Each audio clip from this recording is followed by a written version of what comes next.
Vəziyyət görürsünüz nə gündədir? Bu Darvaz kəndinin yeganə girişidir, körpüsüdür. İllər əvvəl, hardasa 10-15 il əvvəl burada bu körpü restavrasiya olundu.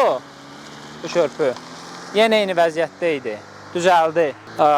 Hal-hazırda son 3-4 ildir körpü belə deyək, acınacaqlı vəziyyətdədir. Lap o vaxtdan da düzələndə bunun yan kənarlarına ən azından bir qorucu divarlar qoymaq lazım idi ki, hər hansı təhlükənin qarşısı alınsın müəyyən bir dərəcədə. Nə o yoxdur. Hal-hazırda 2026-cı ilin Bolnis yerli bələdiyyə büdcəsindən Darvaza ayrılan məbləğdə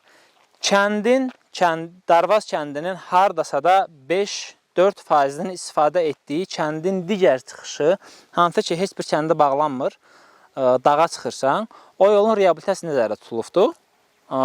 Amma əslində real düzələsi olan yol budur. Həmən 10 il bundan qabaq olan vəziyyət indiki vəziyyət kimidir.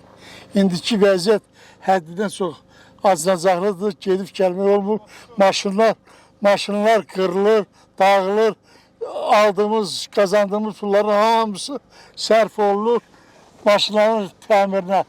Xahiş edirəm bu məsələ haqqında bir ölçü götürəsiniz. Mən bununla bağlı yerli bələdiyyəyə də müraciət elədim. Yerli kənd nümayəndələrinə müraciət etdim ki, bax, yolumuzun vəziyyəti budur. Kəndin %100% bu yolu istifadə edir və yol bu vəziyyətdədir. Bunu düzəltmək əvəzinə siz kənd iclası, kənd yığıncaq eləyibsiniz, harada ki, hasan şəkildə əldə olunan, düzələn məsələlər var. Siz ona qaçırsınız və siz problem qoyubsunuz burada. Və bu yolun normalda işıqlandırması olmalıdır, ən azın kəndin girişindən. İşıqlandırması yoxdur. Zaten işıqlandırmanı da kənd əhalisi öz sotuna elibdir. Öz vəsaiti nə düzəldib kənd işıqlandırmanı? İşıqlandırma yoxdur. Yağış olanda, duman olanda, Darvaz dağlıq kəndi olduğuna görə duman olur burada tez-tez. Və qoruyucu baryer olmadığına görə baxın vəziyyət nə gündədir. Körpünün alt hissəsi yoxdur. Əgər bu körpü tam yararsız hala düşərsə də, kəndin ümumiyyətlə rayonla heç bir əlaqəsi olması mümkün deyil.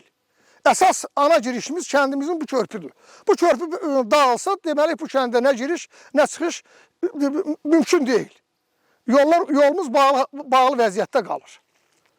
Əvvəllər yan tərəfdə var idi köhnə bir körpü, o da sel daşqınları nəticəsində dağıldı. Tamamilə artıq oradan keçmək mümkün deyil. Qalıbdır, ümidimiz bir bu körpüyə, bu daşını gördüğünüz kimi görünə vəziyyətdədir. Alt tərəfi tamamilə usuf dağılıb. Bax, su yığını gəldi, belə yığılır. O da çöküntü verir, su dağılır. Heç kim də gəlib bura maraqlanmır. Bunu da əlavə edim ki, bu körpünün çökmə təhlükəsi var. Niyə? Bu körpü hardasa da 10-cu il, 12-ci illərdə ümumiyyətlə qazıldı, sıfırdan restavrasiya olundu. Ancaq körpünün dərə ilə ayıran hissə, belə deyək də, sinkarlardan istifadə olunan yerinə toxunulmadı. O köhnə sinkarların üstündən yan tərəflərinə, setkanın içində daşlar dolduruldu və ortasından torpaq dolduruldu. Əzilərək, torpaq sıxılaraq üstündən tras çəkildi. Budur. Və o tədricən bu dərədir. Dərədə yağışlar olur, qar olur, su çoxalır. Altındakı həmin o, belə deyək, sinkarı xarab eləyir. Yəni, yan tərəflərini boşaldı, körpü çökmə təhlükəsindən üz-üzə qalır. Hal-hazırda hiss etdiyiniz kimi körpüdə deformasiya var. Normalda körpü olmalıdır düz. Altı səthi düz olan körpünün ümumiyyətlə düz olur və heç bir deformasiya uğramır. Bu körpü hal-hazırda deformasiya uğrayıbdır və get-gedə bu körpü çökür.